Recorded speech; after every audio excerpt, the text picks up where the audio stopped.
मी देवेंद्र सरिता गंगाधरराव फडणवीस ईश्वर साक्ष शपथ घेतो की कायद्याद्वारे स्थापित झाले आहे अशा भारताच्या संविधानाबद्दल मी खरी श्रद्धा व निष्ठा बाळगेन।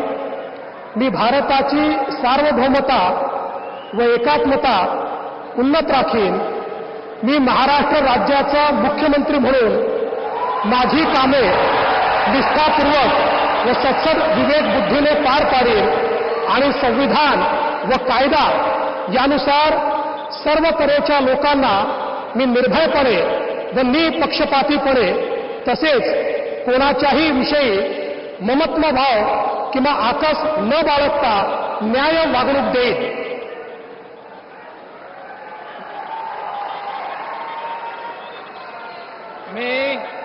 मी देवेंद्र सरिता गंगाधरराव फडणवीस ईश्वर साक्ष शपथ घेतो की महाराष्ट्र राज्याचा मुख्यमंत्री म्हणून माझ्या विचारार्थ आणली जाईल किंवा मला ज्ञात होईल अशी कोणतीही बाब असा मुख्यमंत्री म्हणून माझी कामे यथायोग्य पार पाडण्यासाठी आवश्यक असेल ते खेरीज करून एरवी मी कोणत्याही व्यक्तीला किंवा व्यक्तींना प्रत्यक्षपणे व अप्रत्यक्षपणे कळवणार नाही किंवा त्यांच्याकडे उघड करणार नाही।